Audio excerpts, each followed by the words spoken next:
भारत के पूर्व प्रधानमंत्री डॉक्टर मनमोहन सिंह का 26 दिसंबर 2024 को 92 वर्ष की आयु में निधन हो गया। उन्होंने दिल्ली स्थित एम्स अस्पताल में अंतिम सांस ली। उनका राजकीय कार्यकाल हमेशा ही सबकी स्मरण में रहेगा। भारत के पूर्व प्रधानमंत्री डॉक्टर मनमोहन सिंह का 26 दिसंबर 2024 को 92 वर्ष की आयु में निधन हुआ। एम्स अस्पताल की ओर से इस संबंध में एक पत्र जारी कर निधन की पुष्टि की गई। उनके निधन पर भारत के प्रधानमंत्री नरेंद्र मोदी समेत विभिन्न राजनीतिज्ञों ने अलग अलग क्षेत्र के विशेषज्ञों ने शोक जताया है। मीडिया रिपोर्ट्स के मुताबिक 26 दिसंबर को वो बेहोश हो गए, जिसके बाद उन्हें एम्स लाया गया था। यहाँ उन्होंने अंतिम सांस ली।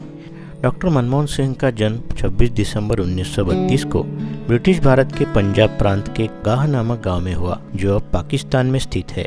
हालांकि 1947 में देश आज़ाद होने के बाद उनका परिवार अमृतसर आकर बस गया। उन्होंने चंडीगढ़ स्थित पंजाब विश्वविद्यालय से अर्थशास्त्र में स्नातक किया। स्नातक के बाद उन्होंने पंजाब विश्वविद्यालय से अर्थशास्त्र में स्नातकोत्तर पढ़ाई की। 1957 में कैम्ब्रिज विश्वविद्यालय से अर्थशास्त्र में टॉप रैंक के साथ इकोनॉमिक ट्रिपोस पूरा किया। साल 1962 में ऑक्सफोर्ड विश्वविद्यालय ने नफील्ड कॉलेज से अर्थशास्त्र में पीएचडी की उपाधि प्राप्त की। उनका शोध India's expert trend and prospect of self sustained growth Bharat की व्यापार नीति पर एक महत्वपूर्ण दस्तावेज बना। राजनीति में आने से पहले डॉक्टर सिंह ने एक अर्थशास्त्री और शिक्षक के रूप में करियर बनाया। उन्होंने पंजाब विश्वविद्यालय और दिल्ली स्कूल ऑफ इकोनॉमिक्स में अर्थशास्त्र के प्रोफेसर के रूप में काम किया। साथ ही आर्थिक अनुसंधान और नीतियों पर गहन कार्य किया। कुछ साल बाद वह United Nations conference of trade and development और वर्ल्ड बैंक से जुड़ी अपनी प्रतिभा पर उन्होंने व्यापार और विकास अर्थशास्त्र में अंतर्राष्ट्रीय पहचान बनाई। 1972 से 1976 के दौरान प्रमुख आर्थिक निर्णयों में सरकार को योगदान किया। 1982 से 1985 तक वो भारतीय रिजर्व बैंक के गवर्नर भी रहे हैं, जिसमें उन्होंने मौद्रिक नीति में महत्वपूर्ण भूमिका निभाई। 1985 से 1987 के बीच वो योजना आयोग के उपाध्यक्ष रहे। उन्होंने योजना आयोग के उपाध्यक्ष रहते हुए भारत की आर्थिक योजना में योगदान दिया।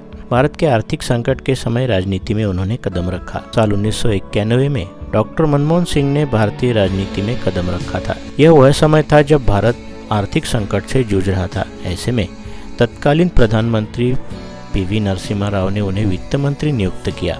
इस पद पर रहते हुए उन्होंने भारत की अर्थव्यवस्था में सुधार के लिए ऐतिहासिक कदम उठाए। वित्त मंत्री के रूप में 1991 से 1996 के बीच उनका विशेष योगदान रहा। डॉक्टर मनमोहन सिंह ने भारत की अर्थव्यवस्था को वैश्विक बाजारों के लिए खोलने के लिए उदारीकरण सुधार लागू किए। साथ ही उन्होंने लाइसेंस राज समाप्त कर निजीकरण और राज्य नियंत्रण में कमी की। डॉक्टर सिंह द्वारा विदेशी निवेश को आकर्षित करने के साथ निर्यात को प्रोत्साहित किया गया। 2004 से 2014 के बीच वह भारत के प्रधानमंत्री बने। डॉक्टर मनमोहन सिंह ने भारत के 13वें प्रधानमंत्री के रूप में लगातार 2 बार कार्यकाल पूर्ण किए हैं। 2004 से 2009 इस दौरान उन्होंने राष्ट्रीय ग्रामीण रोजगार गारंटी अधिनियम नरेगा लागू किया। वही सूचना का अधिकार अधिनियम RTI उनके कार्यकाल में ही आया। इसके अतिरिक्त उन्हें ऐतिहासिक भारत अमेरिका असैन्य परमाणु समझौता पर हस्ताक्षर के लिए जाना जाता है। दूसरे कार्यकाल 2009 से 2014 के बीच उन्होंने बुनियादी ढांचे के विकास और सामाजिक कल्याण योजनाओं पर ध्यान केंद्रित किया। हालांकि इस दौरान उन्हें 2G स्पेक्ट्रम घोटाला और राष्ट्रमंडल खेल घोटाले जैसे विवादों का भी सामना करना पड़ा। डॉक्टर मनमोहन सिंह की पत्नी का नाम गुरशरण कौर है, जो कि एक गृहिणी और गायिका है। उनके 3 बेटियां हैं। यह बात हम सभी जानते हैं कि उन्हें मौन पीएम कहा जाता था। हालांकि उन्होंने इस पर चुप्पी तोड़ते हुए सार्वजनिक रूप से जवाब भी दिया था। 1987 में भारत सरकार ने उन्हें पद्म विभूषण से सम्मानित किया तथा दूसरा सर्वोच्च नागरिक सम्मान दिया। कैम्ब्रिज और ऑक्सफोर्ड सहित कई प्रतिष्ठित विश्वविद्यालयों से उन्हें मानद डॉक्टरेट भी मिला है। बढ़ती उम्र के साथ वह उम्र संबंधी बीमारियों से जूझ रहे थे। 26 दिसंबर को घर पर ही वह अचानक बेहोश हुए। उन्हें दिल्ली स्थित एम्स में भर्ती कराया गया, जहां उन्होंने 26 दिसंबर की रात हमेशा दुनिया को अलविदा कह दिया। मंडल न्यूज परिवार की ओर से स्वर्गीय डॉक्टर मनमोहन सिंह को भावपूर्ण श्रद्धांजलि।